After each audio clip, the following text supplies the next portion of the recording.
I don't see us, by the way. Why is it? I don't know. Nah, we should be live on my computer. Is it on your channel? Uh, No. nah, it's on GRT on my thing. It should be live. It shows it. All right. Cool. You don't see it? My shit tripping. There we go. Yeah, we're good now. I don't know what's happening. Yeah, yeah, we're live. Cool, cool. We Oh good. no, we're I'm live tripping, right man. now for We good. 12 seconds. Okay, welcome back, everybody. I think we're up. We're up now. It shows that we're live. Uh, nah, yeah, but yeah, yeah. So welcome everybody. Casual conversations with the homies. It's our year anniversary. It's our anniversary edition. You know, shout out to you too for rocking. We've been doing this for a while now. How does it feel? I'd just like to say that we've had for it to be a year, we've had some really good shows. We covered a lot as far as during the time of the movement and everything that's been going on around the world and the country, and still been able to keep a sports perspective on it. So I'm really happy with that we've been able to do that. You know, Yeah, and then into happier times. But we keep it real, and I like the way we cover it, and so yeah, I'm happy. I'm sure we can't celebrate it, but I'm sure we will at some point. It's all good, man. I mean, good news is on the horizon, right? Vaccines and whatnot. But yeah, man. I mean, just I'm actually shocked that it's been a year. I feel like we get comfortable as we go. yeah, Um, you know, I'm thankful for both of you guys. The brotherhood that we've kind of, formed and yeah, yeah, for shared and sure. bonded over sports and around the time and everything like that. I mean, man, I met Guru through the show, and now it's definitely one of those, ride or die friendships, man. So it's pretty cool. So appreciate all the OGs, that stick around and interact with us, but also, looking forward to bigger and better things, man. Like, bring you guys stuff that you guys want to hear. Let's, as we open up, as sports get into it. I know that the summer is kind of, dull, but baseball season's around us. There's a lot of stuff happening. So, yeah, man, it's been fun. It's been a hell of a ride, man. Yeah, yeah. Baseball. It's been a lot of baseball. Somebody like, what's the guy that hit all those home runs for the A's? I'm like, he's not on the team anymore. They let him go to. They let him go to the Rangers. I hate. Uh, the OGKD. Oh yeah, the OG KD. He's older than I thought he That's was. right. He's like 34, 33. Yeah. Yeah, he's up there, man. I mean, he's a DH, but hey, watch out for Oakland, man. They're still gonna be good. They got Matt Chapman and Matt Olson, the The Matt Matt brothers. brothers, yeah. They can definitely bang, dude. That's pretty cool. I'm looking forward to the season. Yeah, I mean, we kind of they're opening up next week actually against the Astros, so we can actually. It Yeah, could be a year anniversary when I bought my try to get tickets to go bash the Astros. Like I haven't forgot about that team, about how. there you go, man. So I'm thinking about going. Once I get some days off from work, which it could be any day, I guess, if I choose to. So I'm gonna end up going. So yeah, looking forward to that. Looking forward to get kicked out the Let's stadium, go, man. whatever. We stream live. We'll stream live from the show, man. We'll stream. Right. Like, wow, you guys are up in the ante. All right, so on the docket today, we have the NBA trade, winners and losers, NFL free agency, the NFL draft, and then, we're going to close it out with some UFC 260. I know that's a big fight. Um, I'm not as high as Ngannou as people. Oh, I guess I'll save it for the section. But yeah, so NBA trade deadline was yesterday, and a lot of movement. Any winners or losers in your eyes, in your guys' eyes? Um, Sometimes they say no a good trade is a trade you don't make, and the Lakers some teams decided to stay put. Some teams made switches where they felt like they needed a big need. I would say I'm not sure what the Bulls are. Vukovic, he's an all-star, and Yep. I don't know how he's going to mesh, but they got to find a way because he's a star. And if you got Zach Levine, also in Chicago, there should be some type of way to get those two to mesh together. That was to me, I felt like the best trade of all of them. Wait, which one you said? Chicago? Yeah. Yeah, the one where Yeah. Vukovic went to Chicago. I think that was the best move of all the ones I saw. Yeah, they gave up a nice young asset in Wendell Carter. I mean it's a second year and he's definitely been showing some promise.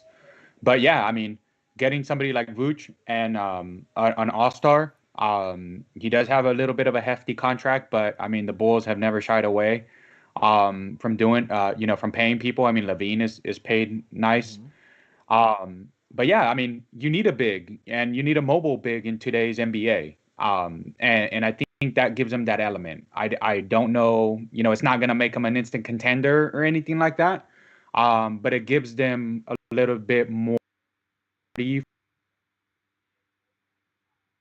lot. But I think you were right, man. And it's like, sometimes the trade that you don't make is even better. And some of these teams, like I mean, if the Lakers can get healthy, they really didn't need to make a move, in my That's a opinion. I big mean, stretch, though. obviously they're talking about, yeah, exactly. If they can get healthy, there's reports that AD is probably not going to come back till the playoffs. Um, but then there's also front runners for buyout candidates, right? I mean, I know that we're talking about trades, but it's just like I know that Drummond just Yeah. got bought out. Aldridge. Aldridge just got bought out as well. So there's some teams that are making a push. I thought Miami had a pretty interesting trade deadline in going after Yeah, Oladipo. yeah. Um, it's if he can get back to kind of the defensive side of things, keep it basic where he's not the number one scoring option or a number one scoring option, I think would be better for him. So I think Miami is a team that can make some noise if their shooters can get hot again. I mean, we all know what Robinson, we all know what they did last year in the bubble. But I thought that one was a pretty interesting trade. Yeah, yeah. Yeah, I don't, I thought what am I talking about? The Hawks and the Clippers, the switch from Rondo and Lou Yeah. Williams. I thought that was a good one. You know, I, Hey, Lou Williams, man, he's back in the yeah, ATL. He's staying there yeah. So good, he's man. Lemon yeah, pepper that man. Will, He's right? never shown up to any games. He said, yeah, they have the best chicken, fried chicken wings ever around the world. Who else had a Yeah. good one? Yeah, you know Hey, what? let's Orlando. that Clipper, I thought man. Orlando was losing, man. I don't. At the end of the day, some point you have to look. They build it. They traded all young stars to build up for the future, and I'm not saying the young stars are the future. And I know Aaron Gordon was disgruntled and he didn't want to play for them no more because they seemed like they were just blowing up the house, man. And Terrence Ross is your team captain now. Like, he tweeted out that Yeah. that meme. That was pretty funny. But yeah, I don't know what they're doing. Like to me, you kind of like you get these picks and you get these players who are just like they're just washed, man. Like Aaron Gordon's Yeah. gone, William Chick is gone, Gary Clark is gone. It's like, what are you doing? Well, they have some young pieces that are hurt, Yeah. right? Like, I mean, Fultz was definitely showing some promise this year. Then he goes down. The guy that I actually really like on Orlando is Isaac. Mm-hmm. And he's out for the year. Yeah, he's been So, hurt like 2 years in a row that's now. that's definitely a piece to build around. But I think you're right though, man. Like it's like, what the hell are you doing, blowing up the team? But I mean, they have some teams to try and build something. But I think they might just be repeating themselves with an Aaron Gordon or with the Vooch. Like you have these pieces that are okay, kind of on a not so good squad. But Yeah. And yeah, another one that's like under the radar. JJ Redick went to the Mavericks. I was, I'm surprised New Orleans dealt him. They need shooters. So You still consider him a decent shooter? JJ Redick, yeah, he's all right, just for shooting. I I think And I think Luca can get him open shots. All you really need him is to stand in a corner on an elbow and just be ready to pop. And I think Luca can get that for him. It's gonna. I see a very similar situation with Curry last year. Where you just need somebody that can make some consistent shots. When Luca kicks it. one more. What is his name? Her name from Toronto. Norman. That's his name. Yeah. Yeah, going to Portland. Yeah. And he scored like 20-something points last night in his debut. So, with all the Lakers being hurt, look out for Portland, man, to come around.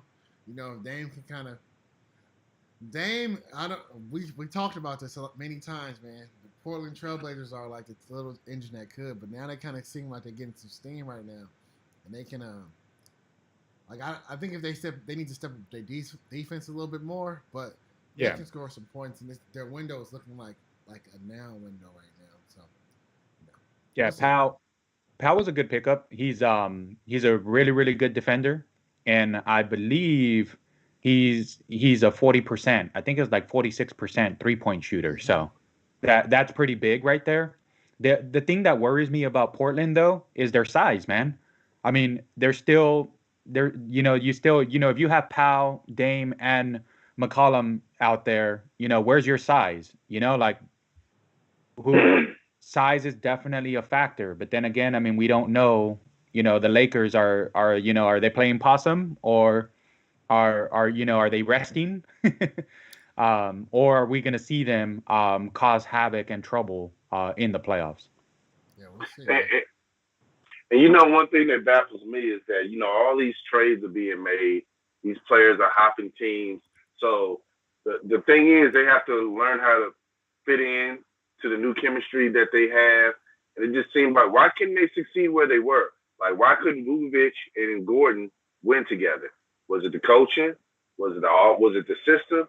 It just seems to me that there's a lot of movement and not a lot of improvement. But we'll see, at the end of the season. Yeah, we'll see.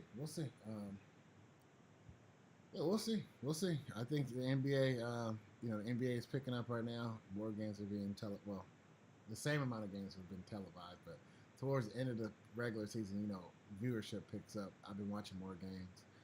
So yeah, we'll see. We'll be interested to see what's going down. But we'll just know with LeBron being hurt, not Lonzo, but Melo Ball being hurt, that's the rookie of the year and the MVP. So just know somebody else is going to sneak up there and take those two awards if LeBron doesn't hurry back, which I don't think he is. You know what? What's We up should with your talk. boy? Huh? What's up with your boy, man? Your boy Harden came out yesterday I saying know. he's the MVP, Yeah, man. everything I'm saying is leading up to that. You're like, you're not slick. So, with all that being said, man, James Harden, I'm just, he's doing the MVP type thing. So He is, but once KD's back, man, what's gonna happen, KD's not coming back to the playoffs. KD's just right? he's Hey, it's the Lakers playing the way that they're playing. Isn't that more of a case for LeBron to be MVP? yeah, but the NBA has shown they only give it to the winning teams. Somebody on the Yeah. winning team, like I think we said it on the show before many times. Like the MVP award is actually not like an MVP award because they don't give it to. Hey, man, LeBron less, AD less Lakers beat the Sixers, yesterday, and that's not a bad team. Yeah, but they're missing an MVP too, and Joel Embiid. So it's like, how do you gauge this? Like, do you give it to Embiid because his team is losing without him, or are you gonna say, Yeah. what's the name is You, winning because they win? who's having a even better season than last season, and it's crazy because nobody's really talking about him. Well, Giannis. Yep. Nobody likes Giannis. Let's just keep it solid. I've been saying that for the longest, man. Giannis, I don't know, something about him that people just don't like.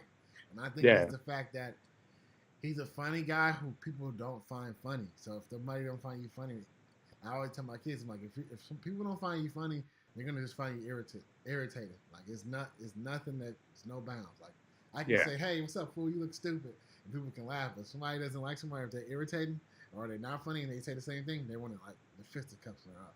So I think that yeah, and especially like look at his All-Star game. He didn't miss no shots, but it kind of felt like he was forcing it too much. So I think that kind of turned some people off. Like like he's.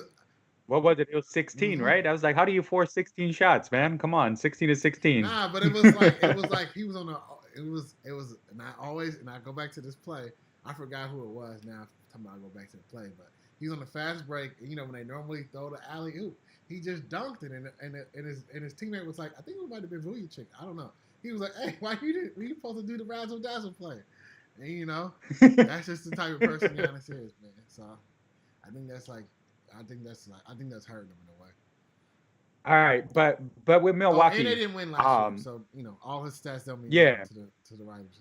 I mean he won last year, but with Milwaukee, like at what point do they need to win a chip? Now, Like you're building, like Giannis he basically kept the team there, right? Like before he turned in to the Greek Freak, it was definitely talks about them moving. So they have a team, they're getting all these pieces. You got Middleton, you got Holiday. You have this squad that's capable of winning. At what point do you have to, in order for Giannis to gain respect, I think it's like you have to win a chip. Like you yeah, have to. he's a young guy though. Like I will say one thing. Like I know I just was ragging on him right now, but to me, he represents the patience more teams need to have. Like he got drafted young, and Yeah. he transformed his game in that first 3 years, and it wasn't like trade him, do this, do that, and I guess because he was picked a little bit later, they gave him that time to grow. But I think that's one thing I like about baseball, man. They send players to the farm system, and they start getting like famous when they're a little bit older. So, they stick with you. But anyway, we'll see what Giannis does. The thing that gets me with Milwaukee is I believe they already had that opportunity a few years ago when they refused to go over the luxury tax to re-sign Melvin Brogdon, right? Mm-hmm. If they were really trying to win, they would have re-signed him. And, of course you keep Middleton, but I think that's where their chance was. I mean, maybe they'll make some noise.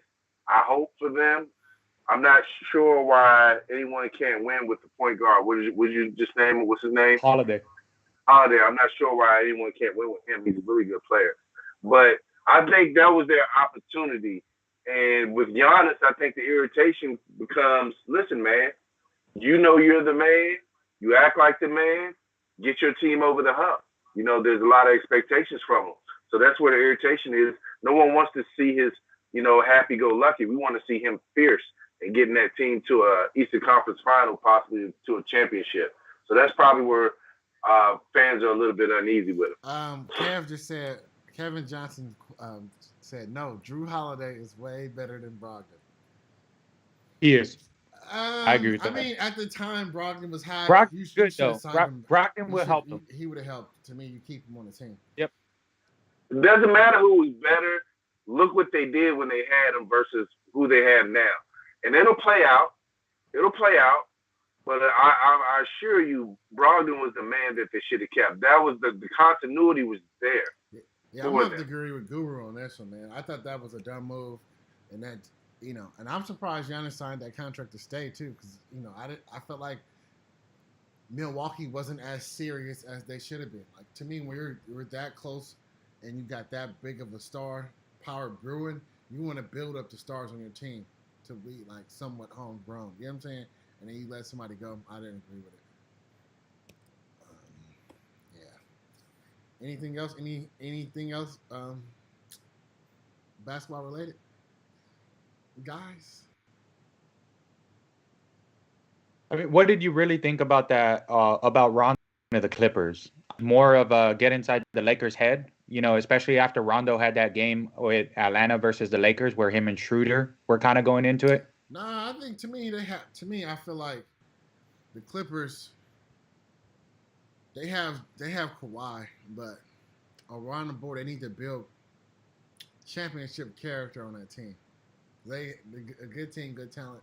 They get to a place, but then they don't have that certain character to keep them in line. Like the Lakers was playing like last year in the bubble. Like you could tell when Rondo got back that things felt different. So they're just looking for that same spark. I feel. What you think, Guru?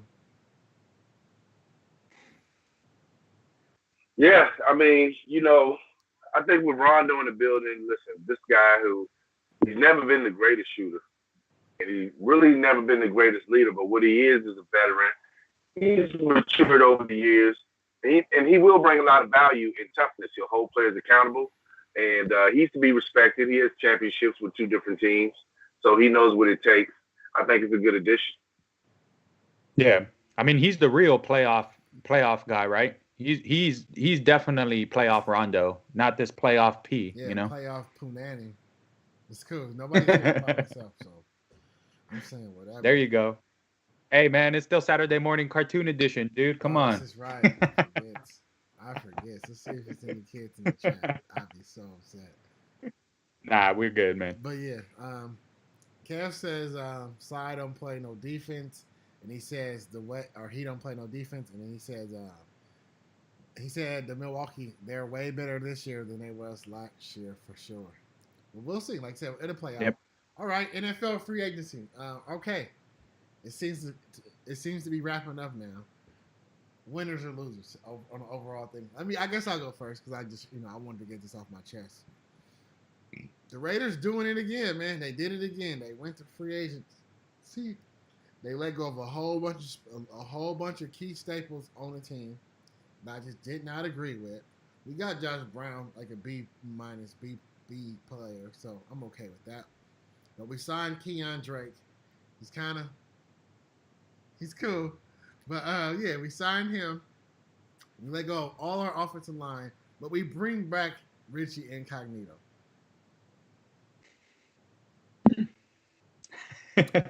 Not the all-pro. Not the all-pro offensive lineman. We'll let them go. Jackson, you go. You know what I'm saying? We're cut Incognito, bring them back. Maybe they try to do that, but we bring back same thing with Marcus Mariota. I like that actually. I think we need Mariota. I think it has to be, John Gruden had to sit down with him and tell him like, hey man, this season, I don't know if Derek Carr's going to do good, but he's the guy. But if he slips up, I'm bringing you in, no hesitation. That's the only way I see him coming back to Vegas. Because it's like, why would other teams are interested? You got a better chance of. I'm not saying you got a better chance, but I don't know what his options were.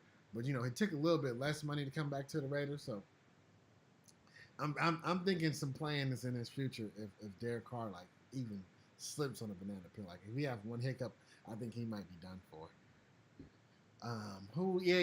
The Patriots, we all know they went crazy. We talked about this last week. I think they did a good job.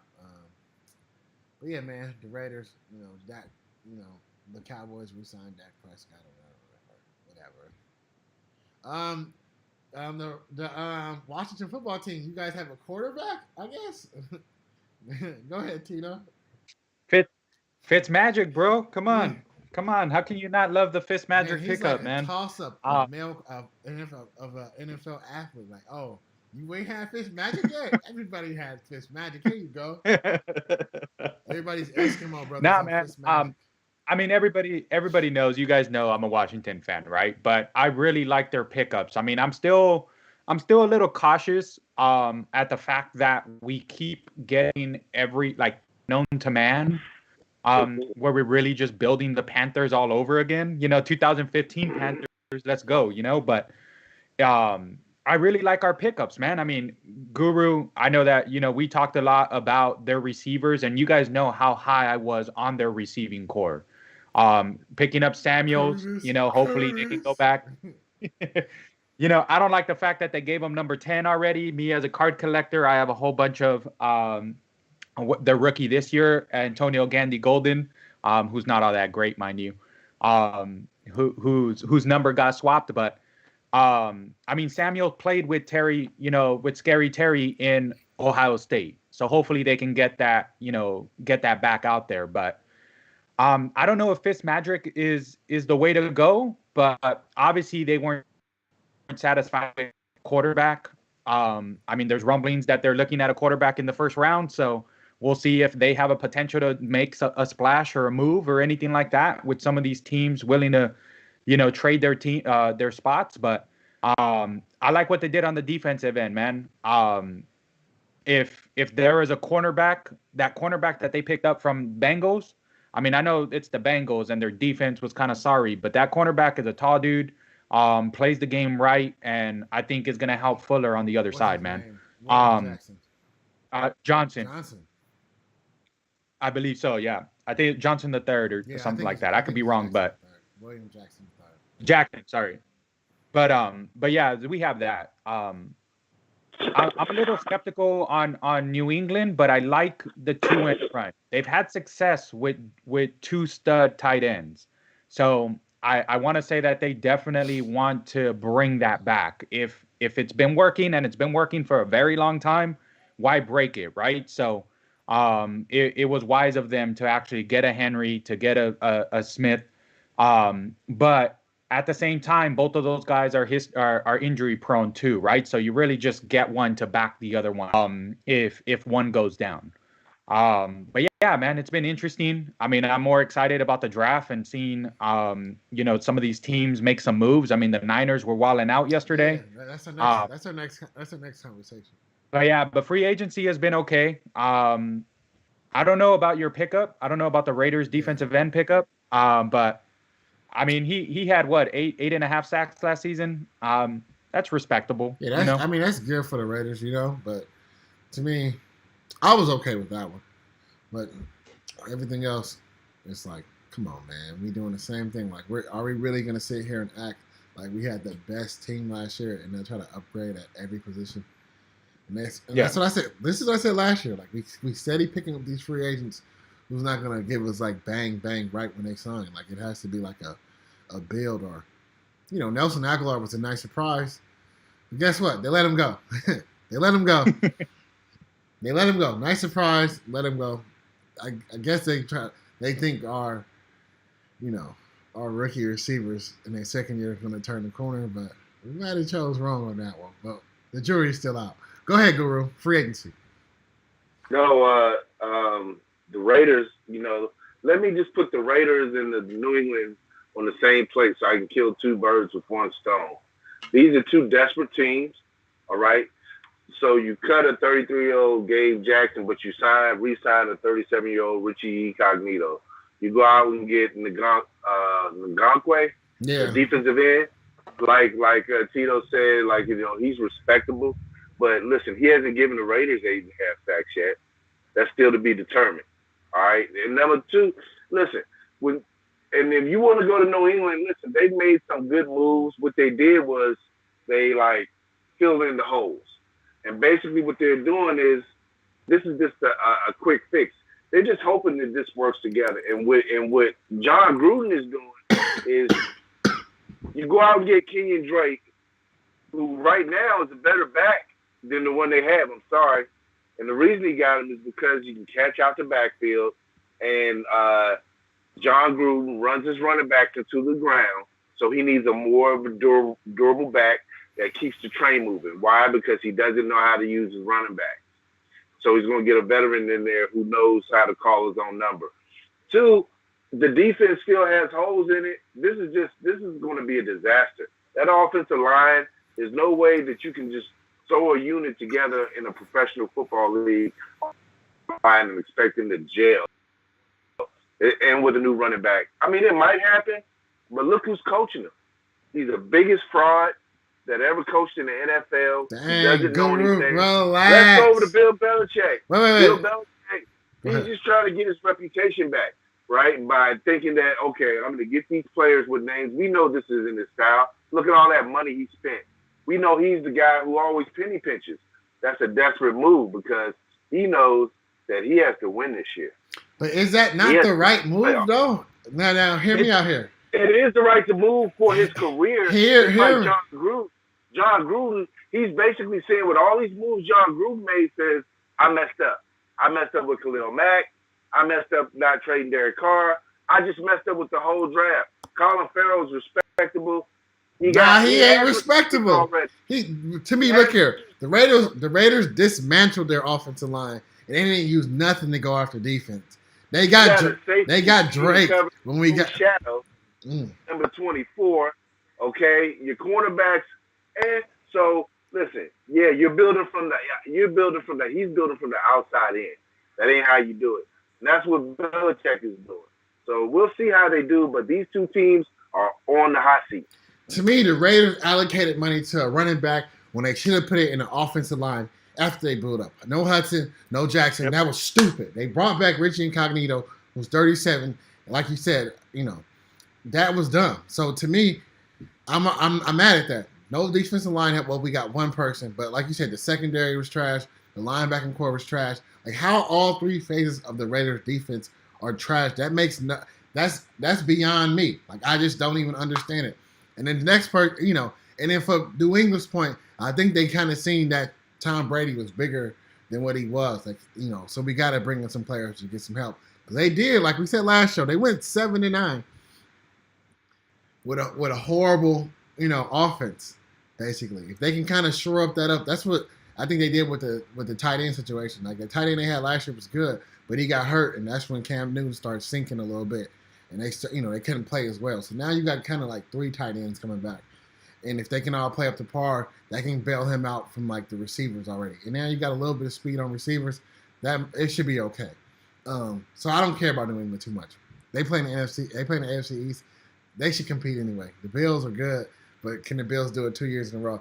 But I'm more upset with the Raiders though. To me, it just makes no sense. Like you still got Josh Jacobs on his rookie deal, and he does kill running back. So this may be John Gruden's attempt to fix that. But you guarantee $6 million on a backup when you have all these holes, and like you said, you can't just plug and plop a new offensive line and think the running back and the quarterback is going to play the same. Like, the guy Derek Carr's hands been under is gone, so it's automatically, it's going to be like a learning curve. So to me, we're just like I said it when it was a 10-year, $100 million was a dumb deal, and that's just killing the Raiders organization right now. And there ain't nothing else. Like to me, you can't get out of that John Gruden deal. They should have kept Jack Del Rio. He would have kept all the stars in place. Derek Carr was his quarterback. Derek Carr would have showed that slow down. Jack Del Rio would have did what he had to do and got rid of him. Yep. Because he'd been on that. He would have been with him long enough to gauge his style of play and just And he'll build a defense. Look at what Washington's doing. Yep. So he don't mess around. Like go ahead. And John Gruden was on record as saying, as a QB guru, when he had his quarterback camp, I love to work with Derek Carr. Where's the genius in John Gruden? Yeah, Derek Carr had a better year, but he better get it done. His moves have been horrible. I'm not going to blame it on Mayock because he's making the moves that Gruden wants. These are Gruden. Trent Brown's gone. Oh my God. Everybody's gone. Everybody. Never mind. I'm all screaming in y'all ears. My bad. But yeah, man, he's gone. It's like he plays for back with the New England. It's like, I don't know. To me, these two teams are parallel to watch this season. I'm gonna be watching New England real closely, and of course, I'm gonna be watching the Raiders real closely because to me, these are two teams that kind of got to a level in 2020, and one of them I felt like they both decided to do different things, and we got to see who was right. Right now, I feel more confident. Nah, I'm not about to say that. I was gonna say I feel more confident in Cam Newton than I do Derek Carr, but nah, Derek Carr had a good year. I'm not about to bash my quarterback yet. I'm not on that team. He's okay. I'm more bashing the coach. I think John Gruden. We all work for. If you ever work for a leader that's not a good leader or a boss that's not making the right moves, it can cost the whole team, no matter how good of an all-star you play at work. Okay, all right. So NFL free agency. What I'm about to say next? It might be some more trades involving Russell Wilson, but we'll see. But this is go back to last year, and I said this last year, and I just want to, and I said this on one of our inaugural shows that if Jadeveon Clowney didn't sign that big deal with the Cleveland Browns, he was gonna be done in the league almost, and he's gonna be signing for bare minimums ever since. So he should have took that deal. He went to the playoffs. He's still on the outside looking in. At some point in NFL, you got to take the money. He did nothing in Tennessee, so I don't, and he's still out there searching for a big contract. So I don't know. He has to come back, maybe taper some PEDs under the table and try to get 16 sacks this year. I'm okay with PEDs, like let me just. I know it's a Saturday morning cartoon show, but I am. But to me, baseball was the best when people were on it. Like this is America, Because everybody was on it. Everybody was on it. Like open up the playing field, man. Oh well. They want to mess themselves up. Let them mess themselves up. But I mean, I agree with you, man. Imagine if Peyton Manning was on it and he was in the league for like 4 or 5 more years. I would want to see that. I don't agree with the Jadeveon Clowney. You see teams throwing around money to like players like what's his name that went J.J. Watt, who's only averaged 5 sacks the last 5 years, and then here you are, 27 years old. You know you're a better player. You're supposed to accept less than your market value. No, that's not it. Jadeveon Clowney was never for what he does at his positions. He never dominated the sack category. So I always that's J.J. Watt was able to do what he did because of what Jadeveon. But he played 2 years without Jadeveon and he got sacks. To me, J.J. Watt is washed. Like part of it, he's getting his money is he's a white guy. So I'll say it. But he's not going to want to. But I'm saying J.J. Watt ain't he has a better career than Jadeveon Clowney. To me, Jadeveon Clowney hasn't done anything. Guru, I'm sorry. He had that one good year where him and J.J. Watt was going off, but it's no way you can say Jadeveon Clowney has like an all-pro NFL career. He just does not. He generates pressure, but at his position, people look at sacks as the catapult thing, and he doesn't have those. And if he was smart, he would have went opposite Myles Garrett in that defense and got his sacks. That's what I said. I said, "Oh, you take the money." This is before Cleveland was good, so he couldn't call it. But he didn't need to go to a situation where he was a number one guy on defense, where people could kind of like. Sometimes you really have to look at the situation, and unfortunately, I mean, we don't know him personally, right? Mm-hmm. But that was the situation in order to go. I mean, we said it on this show too, right? Where I was like, Clowney does need somebody else on the opposite end. Like that's what worked with him in Texas. Whether it is, you're in a double team one, the other one's going to be free, whatever, right? Like you have to pay both of them respect when you're there. If he's going to be the man, I mean, we saw it in Seattle when he went there. Like it just, that wasn't going to be the case. He was getting double teamed every single time because he was the only guy that they needed to account for. But it is wrong that there is a lot of money that they're throwing out to all these, let's say it, but white guys and everything like that. So it is wrong that there's there. And there's this perception of the player, somebody like Clowney, somebody like, I'm going to mention Jameis, I'm going to mention Cam, where it's like they know that they're worth a lot more, but sometimes you got to evaluate the situation to bet on yourselves. Look at Cam. I mean, obviously he'd want to be making a lot more money than what he actually is, but he signed for the league minimum and the following year, $14 million. I mean, that's a big jump. Obviously he's worth a lot more. I know he's worth a lot more, but he's getting paid handsomely now. I'd rather get paid 14 mil than one, right? Same thing with James, but it was the situation. He didn't, he wasn't healthy, whatever. New England wanted him. They rewarded him. Jameis evaluated. He probably knew Breeze is on his way out. This is probably the best situation for me. And now he's making a lot more after that one.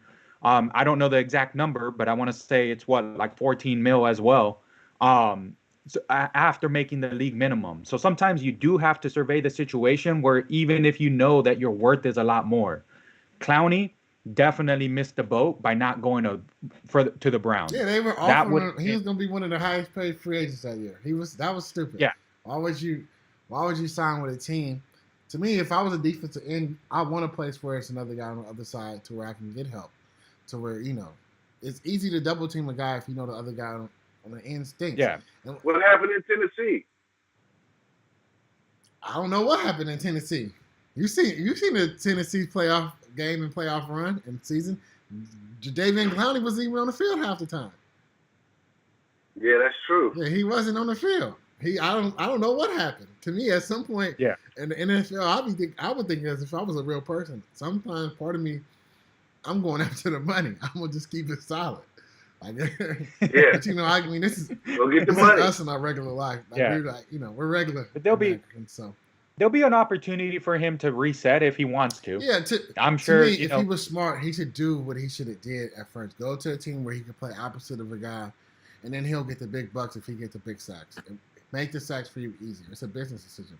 Like you said, Cam Newton thing. To me, Cam Newton, the way he played last year, he deserved the $1 million. Like he should have got the $15 million when he first signed. Yeah. And then but this, like we said last week, I guess they really like each other. They like what he's doing. They like. I think to me, Cam Newton. Now, I will say this in the free agency about Cam Newton. Cam Newton is exposing a lot of media right now for me and he did the smart thing. And I always tell people, I'm like, man, if you want to get ahead of everything in our media, if you want to change the perspective, you have to go up front and you just have to show people. Cam Newton was one of the first people in NFL who hired a filming crew to follow him and make him a show on YouTube. They documented it, they put his stuff on Instagram, and they showed how he was like a leader. Because, you'll see Cam in these press conferences, and then, they'll go away. And then and then the media can take whatever they want to, and they can create the narrative. But the media always create a narrative. That's why I tell people, like, hey, don't ever get mad at the media for creating a narrative, because that's their job. They're going to do some falsified things and do some things. That's just what they do traditionally. Go and do your own research. And then Cam Newton just said, all right, this is the research on me. He put it on there. Like, I seen something with, like, what's his backup name? Stidham? Stidham has some posts with some receivers. And, Cam Newton is there leading this whole camp. And it's like, man, he's doing a lot for this whole organization. Like, imagine if Cam goes down and Stidham's like has like his rapport with the receivers. Like, Cam Newton brought all that together, and it's just, I don't know. I think it's a good thing, but as far as Jadeveon Clowney, to me, I don't know what he's doing. He's making whoever his business advisor is, they kind of dropped the ball on that, and all the luck to him. I agree with you, Guru. J.J. Watt got overpaid. Everybody knows that, and everybody knows why. Even the GM, we brought him in like, somebody to police the locker room. It's like, what are you talking about? The Arizona Cardinals got a great defense. These guys are high character guys. Yeah. Like, you don't have Pac-Man Jones on your team. Like, you don't have a full team with him and Vontaze Burficts. Like, you have a good locker room. So, we'll see. But, to J.J. Watt's credit, he has won a few defensive MVPs. So, a few. Yeah, he won too many. 3, I think, right? So, sometimes you get paid off that resume. Maybe it is kids in here. What's up, Noah? So yeah. All right. So the next conversation, since we're talking about the NFL, we're going to talk about the NFL draft. And yesterday, famously, your boy, what's his name? Zach Wilson had a pro day, and everything on every social media post about Zach Wilson, you will find Guru in the comments. Now let me read what he go put. Anybody can throw like that who's a good quarterback like him. Wait, shout out to what's your handle, man? Dennis. Yeah, .984. There you go. Shout out to. So if you find anything about, let me randomly search and see if I can go to like a sports page right now and see if they talking about, see if they post Zach Wilson, and see if I can find Guru in the comments. Like, go ahead, Guru. You can talk. No, I just hate him. I just don't understand. I just don't understand this nostalgia with this young man. Listen, I hope he does well. As a father myself, you always want your kids to do well. But I'm just evaluating the talent. And very few times have I been wrong, when it comes to my evaluation. I would say out of 10, I've missed on like 3. So I'm like 7 out of 10. What I see here is a guy who played one of the weakest schedules in college football. I understand he's talented. Anybody, listen, 15 years ago, 10 years ago, you could have got me in shorts. I could have made the same throw. I'm not kidding you. All right? But my thing is this. I just look at his body of work. I look at the fact that he was never the captain on his football team. He was never the captain on the football team. That's kind of concerning. What was that all about? You lose to Coastal Carolina. You go 11-1, and all of a sudden you just come out anywhere. This is the case of Sam Darnold to me. And I know he looked good in his pro day. I'm not going to take anything from it. But you know who makes those kind of throws in shorts? I mean, in games, Aaron Rodgers. So everyone is like, ooh, wow, look at that throw. There's no 300-pound lineman in your face running a 4.640. All right, this ain't BYU. You're not in the whack. You're gonna get whacked. All right. Hey, Guru, I hear you. I hear you. I'm not sold on him. I'm not sold on him. And listen, I want you guys to tell me. And look, audience out there, let me hear what you think. All right. I don't think Zach Wilson is a top 5, much less a first rounder. All right. Tell me if you agree or disagree. I have him as a second round at best. Go ahead, Tito. I mean, I think he's a first rounder for the fact that he's a quarterback and he's showing up. He's performs that you need to perform against. Albeit it be a soft schedule, crappy, he's still doing what he needs to do. But solely because that's the NFL, man. Like every year there's one guy that we know anything about that all of a sudden pops up and says, this is the guy. This is who we get. This is, every year. Every single, we can go like Daniel Jones, right? Like, I mean, we know what he did with, but every year there's somebody, there is a, Zach Wilson in there. But yeah, man, I mean, I'm not saying you're wrong, Guru. I mean, you're a Cowboy fan, so that definitely pegs you of being wrong a lot, in my opinion. But but I agree in the fact that he the number 2 guy. I don't know, but it's like that's what the draft is about. It's always a crapshoot, man. I mean, look, Baker went number 1, and we kind of have the consensus saying that he definitely shouldn't have gotten number 1. I mean, he's playing okay. He's definitely doing what needs to be done in Cleveland now. But every year it's a quarterback. It's somebody that comes out of the woodwork. We're talking about Jones out. All of them, he might be the most ready because he plays in an NFL system. But I mean, I think you're right in that, there's going to be what the NFL is. There's 5 quarterbacks that are dubbed first rounders, and they're going to go. I mean, if anything, shit, we might have a 6th person go out there that we've never even heard of. But just because it is, you can have your own opinion, like me. Yeah. I mean, my opinion on quarterbacks is like, look, they're quarterbacks. Knows how long, dude. So I value running backs more than quarterbacks, and then we all know that that's you never draft, but it's just like,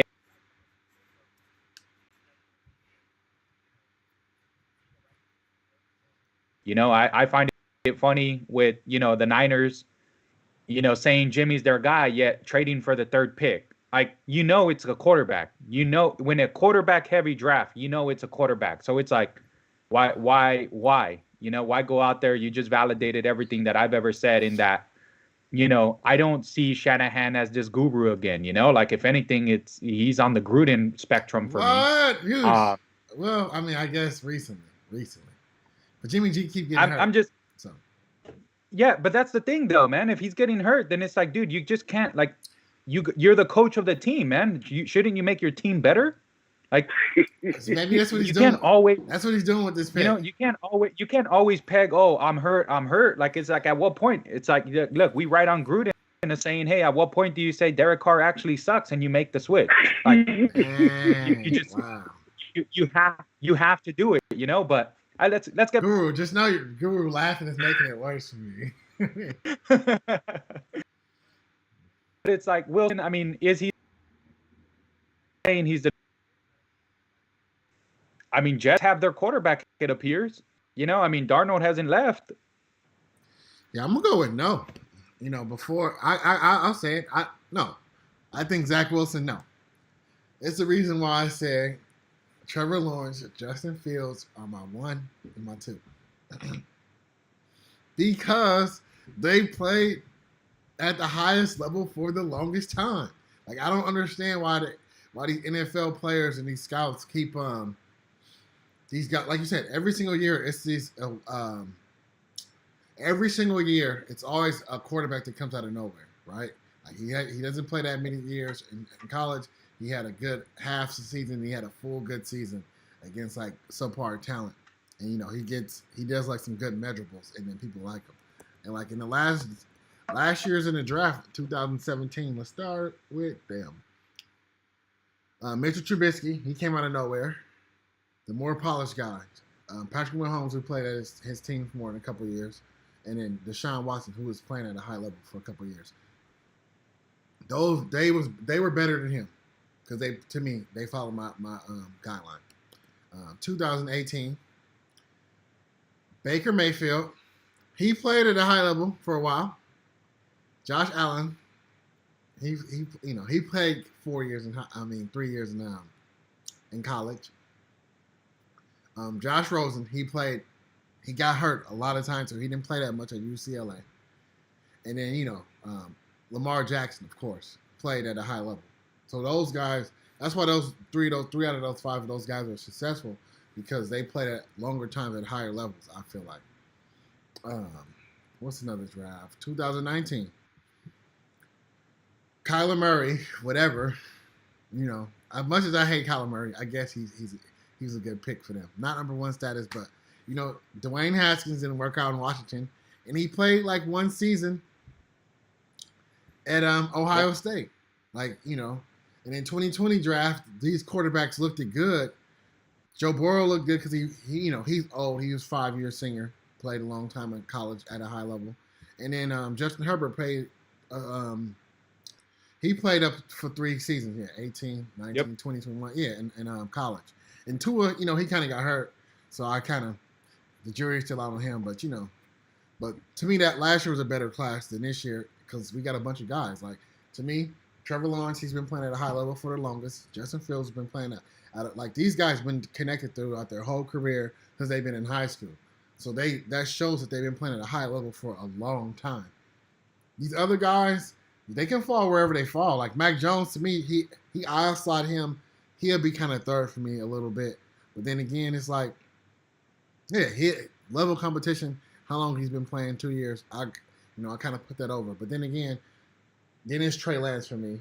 And then Wilson to kind of be last. Like he's doing these great balls, and this is cool. His offensive line was inferior to everybody. And I said last week, you can't really judge the people he played with. So him being drafted in the first round, I get it. It makes sense. But to me, being number 2, going to the Jets, is doing the same thing they did with Sam Darnold all over again. And I don't see what would be different. So it'd be better for him career-wise if he slipped a little bit. But we'll see.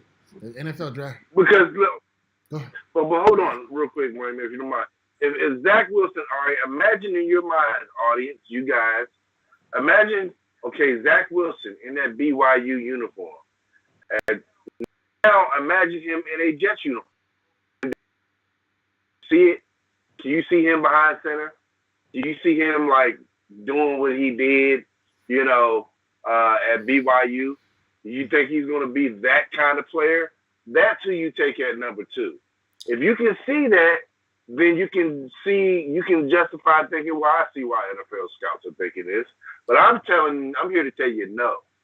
So out of all the players that's getting drafted, who do you see as that guy that can come up? Oh, that guy for sure is Trey Lance. I have to disagree with you. I would say this. I'm higher on Trey Lance than I am on Wilson, but I will say that I put them in the same boat because Trey Lance is a very similar situation of Wilson. Not a lot of people know who he is. And yes, he comes from North Dakota State, where Carson Wentz came from. And we know Carson Wentz, but come on. Are we really doing him a service by saying he came from the same system that Carson Wentz came from? Because we all know what happened to him. So I would disagree with that. I would actually say that, if I personally, reviewing tape and seeing all of that stuff, I personally am higher on Lance. I think he has better intangibles, but I would put them in the same class. I think I agree with you, Ramir, in that It is Lawrence, it is Fields because they play in at high level, and then it's Jones because he played at a high level too. And seeing his tape with those receivers, he placed the ball every single time where it needed to be perfectly, in my opinion. But yeah. Yeah. And by the way, Kellen Mond out of Texas A&M. I don't know why anyone is not talking about him. If I was a GM, I would take him in the top 10. I would take him over Wilson. Look at his film against Alabama and them schools. Mond. Kellen Mond. Yep. He's for sure a first round pick, but they're not really talking about him.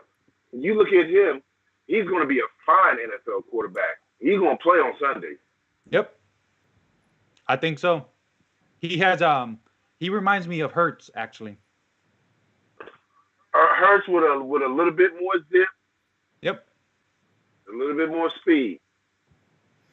I agree. That's the name that I agree with you there, Guru. That's a name that escaped me for sure, but he's definitely somebody to watch. Yes, but look, I haven't seen his film, but I'm looking at his stats right now. Are his playing lineage in college football, and to me, he falls under that playing at a high level. Look at his highlights. When you get a chance, look at about like 8 minutes of his highlights. Yeah, but like I said, I'm only sold on the top two, and to me, I'm still putting Trevor Lawrence number one because he's more of I'm in my head, he's more the plug and play quarterback coming out of college, and then I'm putting I don't agree. I don't think You mean to tell me he's Deshaun Watson 2.0? No, I'm not saying he is. Nobody's Deshaun Watson 2.0, but Arquette. No, Deshaun Watson was the 12th pick. Yeah, I know, but so you're saying this guy is that guy? In the NFL, no, I'm saying in the NFL, in the draft right now, how players and rookies are coming in and playing. Only out of the handful of these guys you're trying to give me, I feel comfortable with Trevor Lawrence at the helm because of how long he's been playing at a high level and his intangibles. Like I said, if I know you want to argue Trey Lance here, but Trey Lance, the same thing. He's been playing at. He has good stats, he's good measurables, good intangibles, but he hasn't played at that level at the highest for the longest for me to be comfortable of putting him in that situation. Like I said, I'll put Justin Fields in there before I put Trey Lance, and I think Trey Lance might be better than Justin Fields. But to me, Trey Lance, Zach Wilson are kind of on that grade where I kind of like, I have to just wait. Like, all right, y'all, I need to see y'all build something first before I can just plug y'all in there. It's like when Joe Burrow got drafted, you knew he was going to be the quarterback starter. Like to me, and I only feel like that might feel that way about Zach Wilson. No, I'm saying no. I'm saying I only feel about that way about Trevor Lawrence. Like that's the only. How about you, man? I mean, Tito, how do you feel? You saying he's the top? No, not at all. But he's gonna be the number 2 pick. Come on, man. When Philadelphia trades back, and the report is that they would only want to trade up for Wilson, like, dude, you have Hurts. You have somebody that's actually going to play really, really well for you, and yet you're looking for a way to move up to get this quarterback. He's going to be the number 2 pick. Whether it is the Jets take him or not. But I mean, the Jets' play here is to do what Miami did and get more picks, build. But he's going to be the number 2 pick. I don't see him though. I mean, I'm also, there's competing arguments here, but it's like, I'm in the belief if you're going to draft a quarterback in the top 5, he better damn well be playing. Like you need to see him in order to see what you got, because you're a crappy team and you're probably going to have the same pick or a same top 5 pick the following year. You need to know where you're at in order to build. If you're sitting these guys, I mean, the only way that I see, it does them more of a service to sit a quarterback, but it's when you have somebody that's comparable to play there. Miami kind of did to a disservice, but I don't see Wilson as a starter, as my starter, but that's what's gonna happen. It's so all the talk. Would you take Kellen Mond or Zach Wilson? Would you take Kellen Mond or Zach Wilson? I mean, I'm asking you your opinion. My opinion, looking at tape, I would take Wilson over Mond. Okay, fair enough. But he wouldn't be my starter. He wouldn't be my starter. Well, you're taking him, so it doesn't matter. You're taking him. But to with Mond, the case against Mond, or the case for Mond, in my opinion, is what Raymir said. You do have to value playing at a high level under that pressure a little bit more than somebody that hasn't. Like Trevor Lawrence was the #1 quarterback recruit in the nation in high school, and he maintained that #1 status throughout his whole career. He did it on every stage, every level. I know we're talking football here, but LeBron, right? Had the chosen one since freshman, and no one has ever had that type of pressure. And look at what he's done against that. So it's like you have to value that. Fields, Ohio State, he's done it on the same. So I would say that. Like with Mond, that's my argument with Mond. He's at a big school. He plays against he plays against studs on a regular basis. That division, that conference. So I'd give him an edge on having an X factor of knowing what it takes. But when it comes down to viewing tape and intangibles, if I'm trying to build something, I do see the Wilson hype. I don't see him as my starter, but I do see the hype. So just know the NFL draft might go 3 quarterbacks in a row. I think. Yep. Because if you're the 49ers, how do you think? If you're 40, because if the Jets don't draft Wilson, which I don't think they should, but they might, Justin Fields has to come off right after. He has to. I think that might be the. Who knows? Maybe his old college coach take him. I know this isn't my. I agree with you, Raymir, and I know this isn't our draft sleepers, but I have a sleeper for number 3, and it's not much of a sleeper, but I don't think those are the first 3 quarterbacks that come off. Who? I think Lawrence #1 for sure. Wilson #2. I don't know if he goes to the Jets, but Wilson's going to be #2.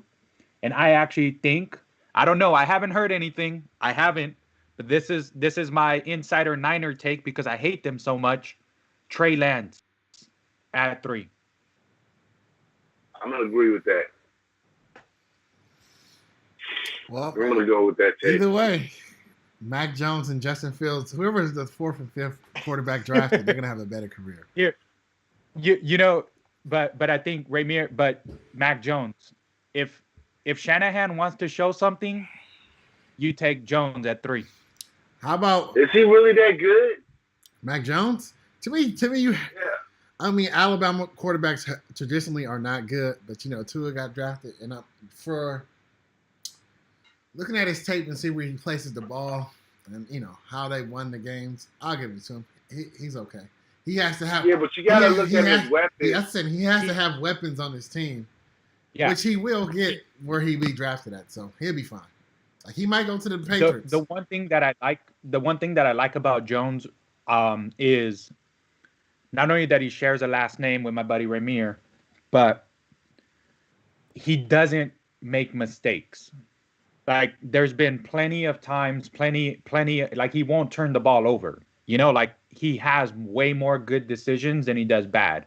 And I like that in a quarterback, placing it where it needs to be. Yes, he needs weapons. He had the ultimate weapons. Those receivers, Waddle, Smith. I mean, the list can go on, right?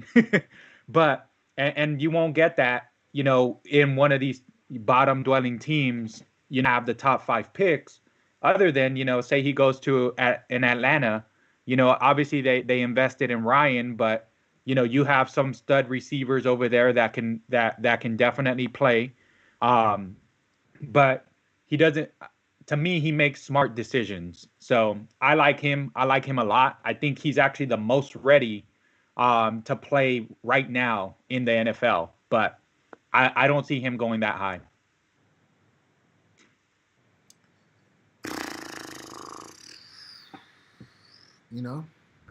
I agree.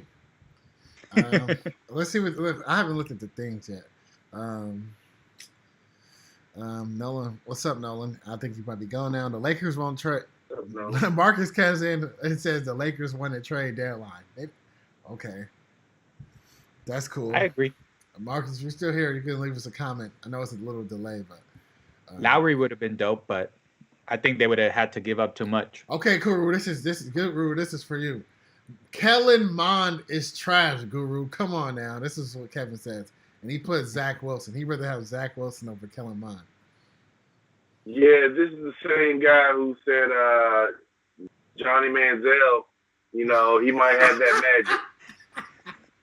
Yeah. Dang, he pulled it. Right. Kevin, dang. I don't know. I can't believe you said that, Kevin. And he'll deny it, but he said it. Hey, Yeah. to me, Same thing, man. Go ahead, Tito. Yeah. Well, I was just gonna say, like, in Manziel's defense, like, I see him. He had all the talent in the world. Man, hell no, he sucked.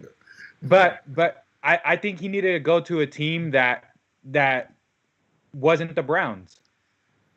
Nah. Like if he was in a pit, find some, Yeah, you can get him with a coach. Get him with a coach that's gonna get him in line. No. If somebody got character issues, you can't fix that. You can't fix that.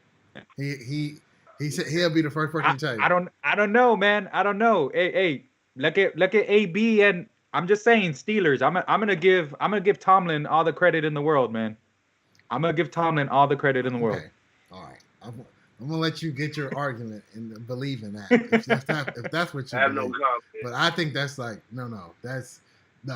Manziel sucked. We all knew it. He got drafted to the worst team possible for him. I do agree with that. But his personal career and his work ethic, he didn't turn that around. I totally. Coach Jimbo Fisher didn't even like Kellen Mond. He's glad he don't have to deal with him anymore. This is what Kevin said. Jimbo Fisher's the coach at Texas A&M. Why did he start for 4 years? All I tell people to do is look at his highlights, look at his games against baby Alabama, as you say, and you'll see he performed as good as any quarterback in the country against the best talent. Who knows? Maybe he might get drafted by the Raiders. We'll see. I tell you, it would be a coup if they picked him. Yeah, but no, because you guys. He's that good. They run a pro system at Texas A&M. All you got to do is look at the offense. It's the same one that Jameis Winston was in. Yep. Jameis Winston, Jimbo Fisher, national championships. Oh, that's right. I'm like, who the heck is Jimbo Fisher? Now I remember him. Yep. Now it's all coming back to me. Mm-hmm. Jameis Winston, he played himself into a number one spot that year. The same with Jameis Winston, man. He had a few years, and he just, he had one good year where he razzle dazzled. He's still great. And listen, I said he's bad. I'm glad you mentioned him. He is great. His numbers are comparable to all the great quarterbacks in the NFL just in a short time. Yeah, but you can put him up against Peyton Manning, but his Matthew Stafford. Yeah. That one season, he'll get his chance. He'll get his chance. The head coach that didn't draft him was there, so he got rid of him. Like we say, when a person brings you in, they want you. You'll have a better career most of the time, and we'll see what happens because he signed with the New Orleans Saints. They wanted him, not the mayor. She wants Russell Wilson, but Sean Payton got him in. So we'll see. But the NFL draft, we know Guru's top draft is Trey Lance. Guru, what's your top 5 quarterbacks coming out the draft right now? Give them to me right now. My top 5 quarterbacks, well, I have to put obviously Trevor Lawrence. Oh, so wait a minute. You personally put Trevor Lawrence number 1. Oh, number 1, that's only because I know. Wait, no. Like you told Tito. Like you just told Warren. For your own opinion, you think the same thing. Guru, don't lie to yourself. Don't lie. I would not take him number 1. If it was my top 5 quarterback, I would not take him number 1. If I had the number one pick, I would take Trey Lance. I need you now, Guru. I need you to break down the science of why you would pick Trey Lance over Trevor Lawrence. Go, convince me. I would take him just based on his physical stature. When I saw him, in shorts and stuff, he was big. He was 6'3". He had muscles. You know what I mean? And that arm was fire. You know what I mean? Like he had NFL size up under there. Go ahead. Also, his running ability is on par, if not better, than Trevor Lawrence's. He'll have way better escapability in the NFL than Trevor Lawrence. His arm is just as good as Trevor Lawrence. It's like Trevor Lawrence don't have a rocket arm. He just won a lot of games, you know? He has a good arm, but Trey Lance has a really good arm. Number three, he's super careful with the ball. He didn't throw an interception until the game this past season. All those attempts he took, he didn't throw one interception. That shows you he's careful with the ball. You can talk about his level of competition, but you won't.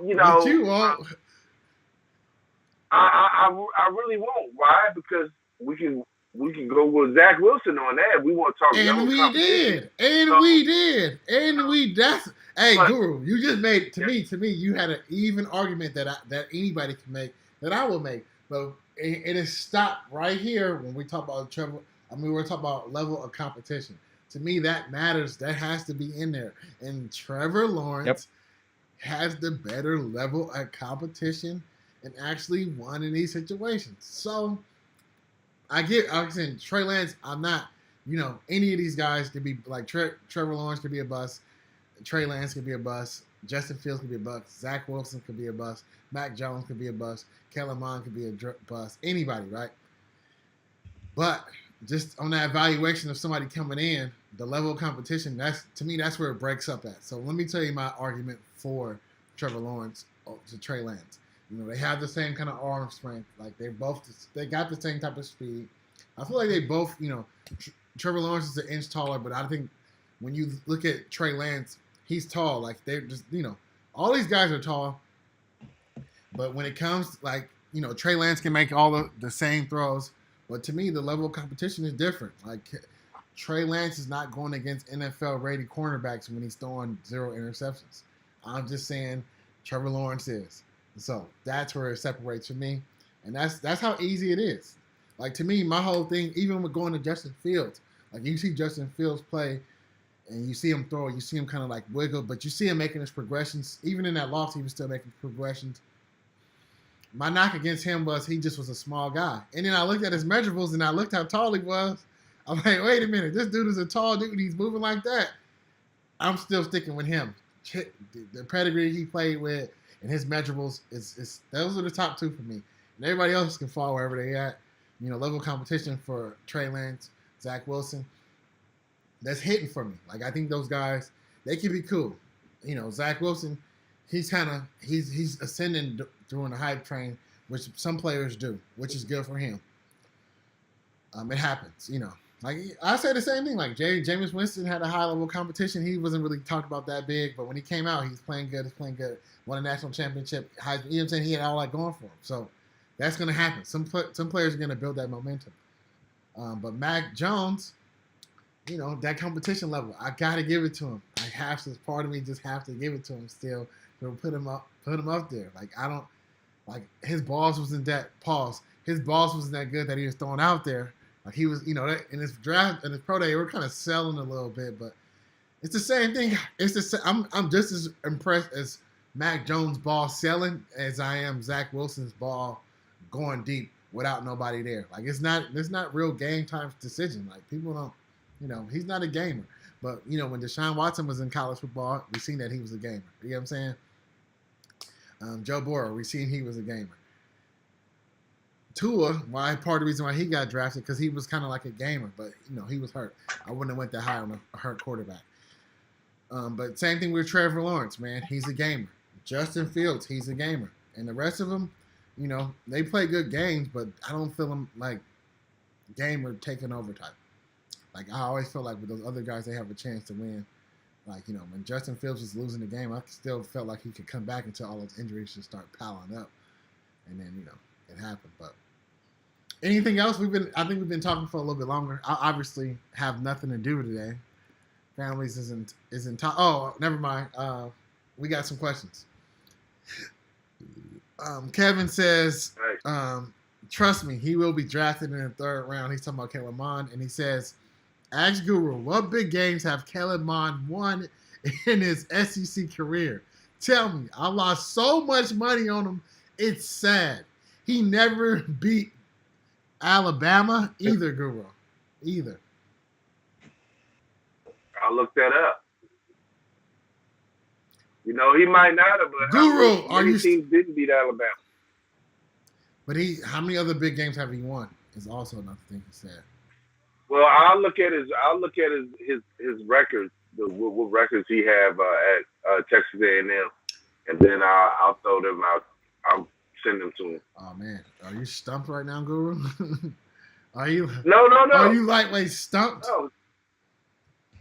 No. He's a good quarterback. He's being misjudged. This guy. Listen, he follows the hype train, like Tito does a little bit, and some other people.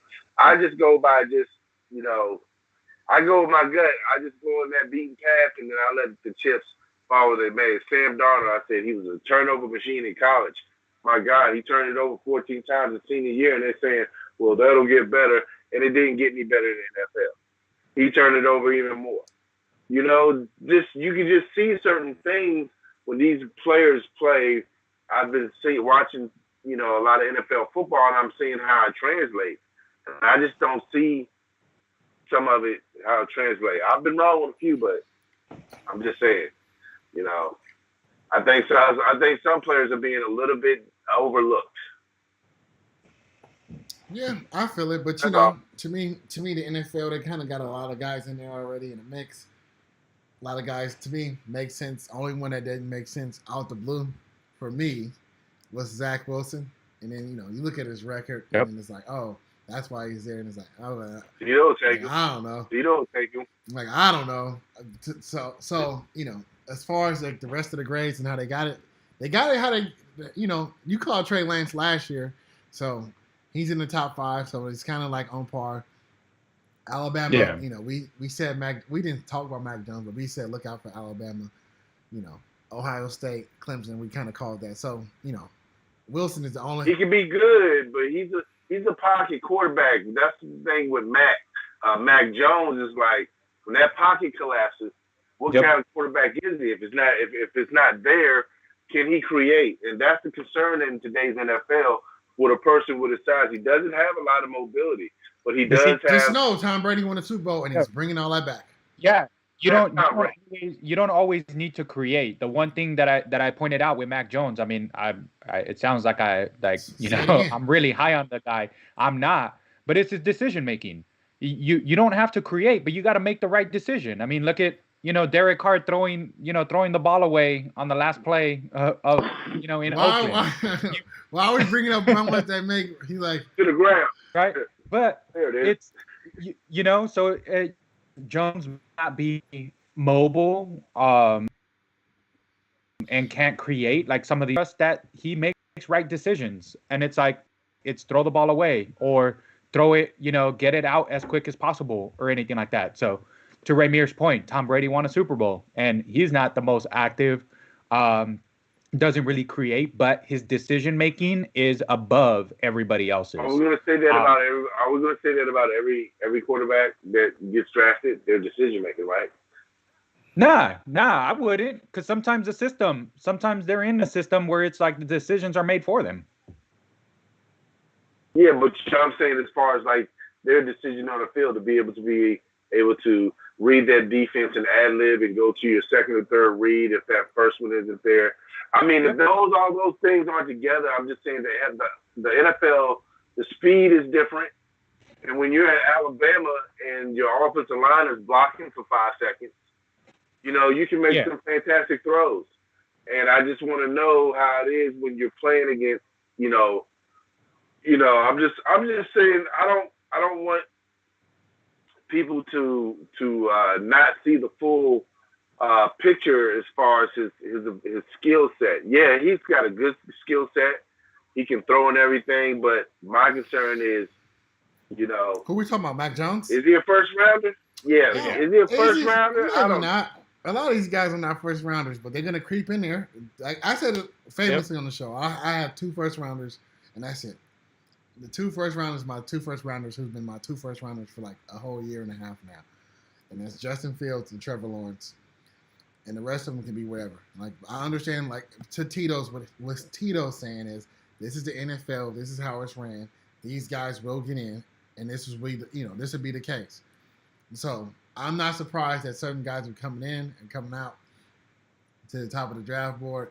Zach Wilson up to number 2. That's like shocking to me, but I can see how this can happen in this day and age of the NFL, how people be thinking, and how I don't know. To me, I don't understand why these scouts and these teams don't learn that sometimes you got to go with the guy's pedigree and his body of work. And like these guys who come out of nowhere and shoot up intangibles, they never work out. Like look at even Carson Wentz, man. It's like I don't know. I still would pick Jared Goff over Carson Wentz every day of the week if it was up to me. So, because Jared Goff was playing at Cal for the longest, and then his stock risen when people start looking at his whole body of work. Besides a flash season here or there. Anything else? I mean, I could keep going on. I have no family here. Are you a Cal fan? A Cal fan, me, yes. Oh, okay. Yeah, if you're from Oakland, you're a Cal fan or a Stanford fan. So I like Cal. Except, I was able to go to the game. Red River. Yeah. Red River Virus. It's the big game. It's the big game. Hey. Oh. Yeah. Yes, sir. I mean, while we off of, are we going to close the show? Hey, it's up to y'all. Like I said, I have nothing to do. I'm actually, well, we got some more comments. Guru, Kevin is back in here again. So Guru, are you there? He said Guru must have woke up on the wrong side of the bed this morning, or he didn't go to sleep. He's sleepy over there. He's talking nonsense today. Oh my goodness. I always tend to be right. That's why he'll never get on camera, or he'll never let me get a statement from him where I can show it to people. He always tells me verbally. He always tells me verbally. He won't let me get him any other way because he wants to be able to change his mind. It's all good. The internet is written in ink. This everything that we say on the show, like say next year or 2 years from now, Kellerman start like serving. We like, dang, Guru called it way back when. Receipts are definitely always out there, man. Did anybody say anything about what's his name, Justin Herbert last year? Did we say anything when he got drafted? No, huh? I did. Let me see. I thought that I wasn't as high on him as I should have been. I ain't gonna lie about that. I don't know what show it was, but I thought he was good. I thought he had a good throwing mechanics and all, but I just wasn't sure. Yeah, let's see. I'm trying to see where we had him going in the first round. Let's see. Oh, okay. Tito had him going to Miami, and he went to the pick after. Yeah. And and then Guru had him going to the Raiders. He should have went. Right?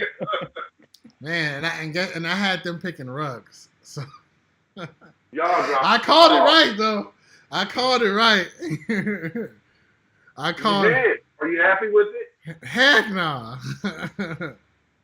Heck no. He has been a thorn in my side. But you know what? They say receiver is the hardest thing to transition to the NFL. Yeah. So I'm okay with that. Dang, I had him going to.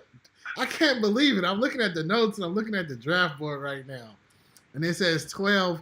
It says, "Oh, you had him going to me and Tito both picked him to go to the Raiders, and then Guru picked Herbert. Yeah. Dang, Guru, I wish he would have slipped to us if we could have got him. Dang, hey, but we called it right though. I'm looking at the draft board. We wasn't that far off, but we weren't.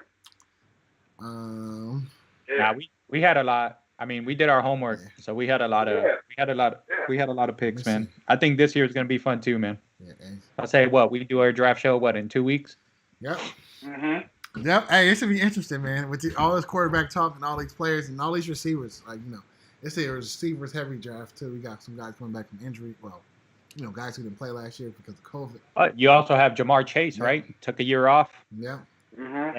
Saying he's definitely top 10. So, is there a way that that the Niners draft a tight end? No, I'm joking. That's a joke. They're not gonna do that. No, they got who's that? They got D-liners, defensive linemen. Who's the number one guy? Yeah, that's what I'm like. Oh, They got Tito's old tight end as their backup. What's his name? 49ers got your old tight end.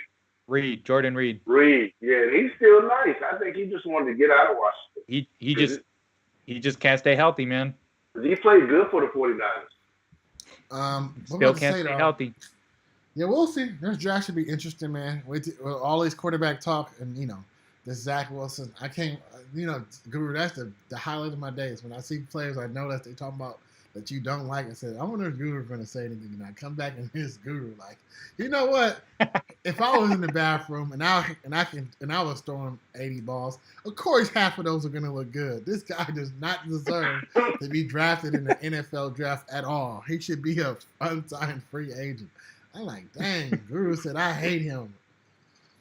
But Guru, I like that energy though, because we need that. We got a lot of, other guys in this profession who go the other way hard for the guys that they don't like, and go out their way to like say crazy stuff. Like, did you guys remember when Des Bryant got drafted?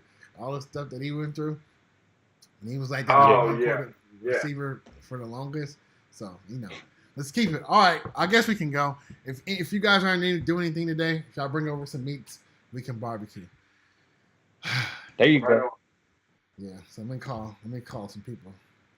All right. For sure. All right, y'all. It's a good one. All right, everybody. Thanks for watching. I'm sorry that I messed the intro. I have to re-edit that because I deleted it. I don't know why I deleted it. I'm sorry. But Tito, last words.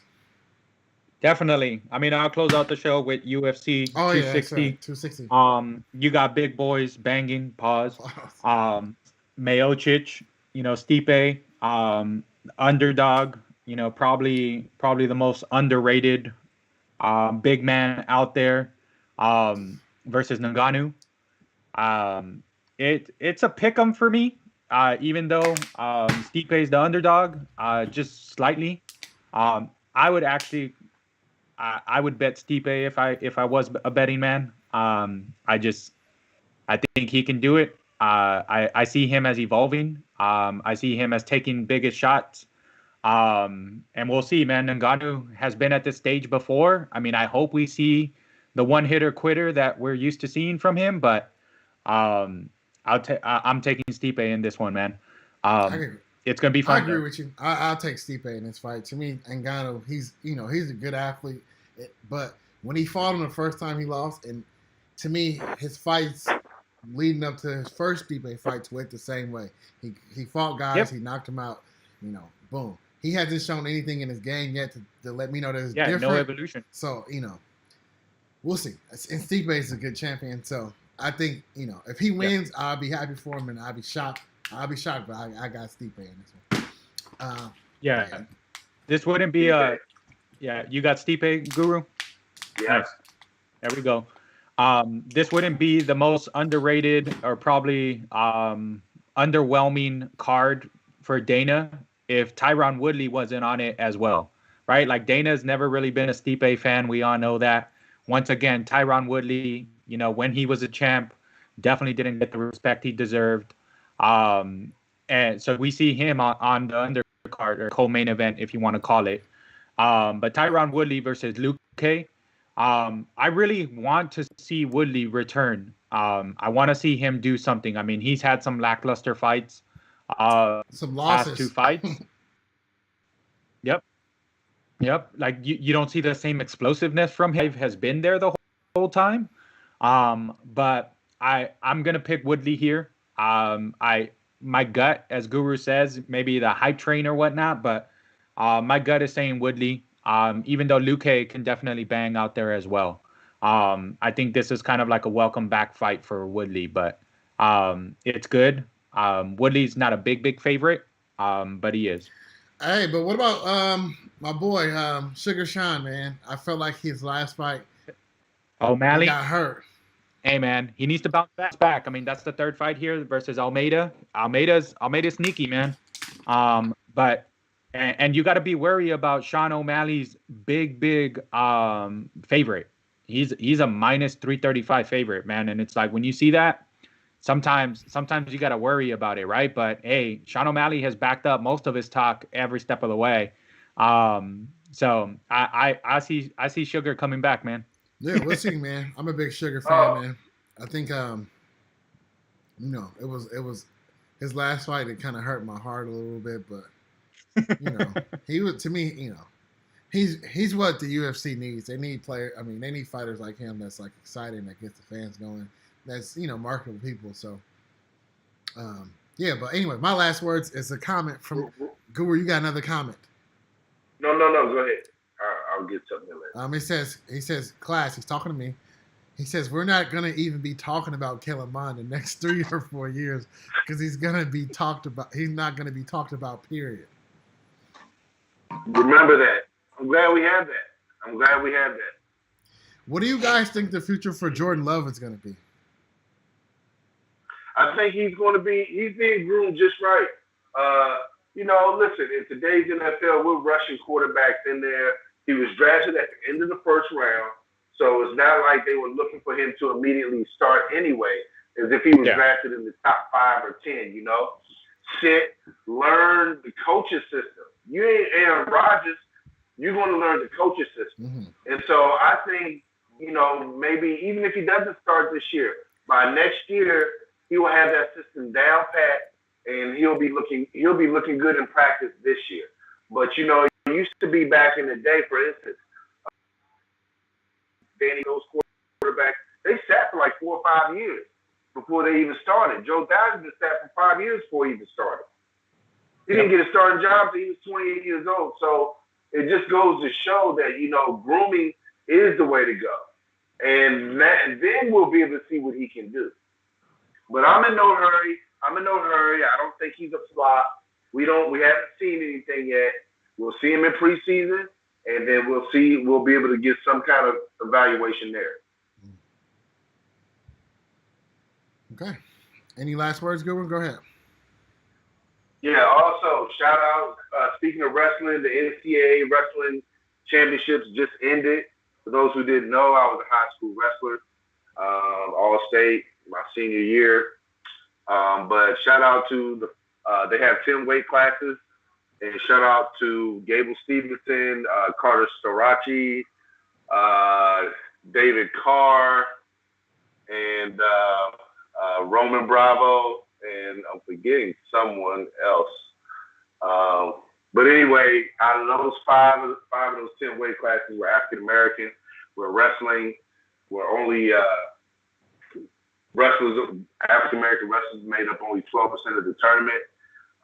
It was a good achievement, and good job for those young men. Okay, cool. And then for me, peace out, everybody. Thanks for being here. Thank you guys for being on the show. And I think that's it. I'm out.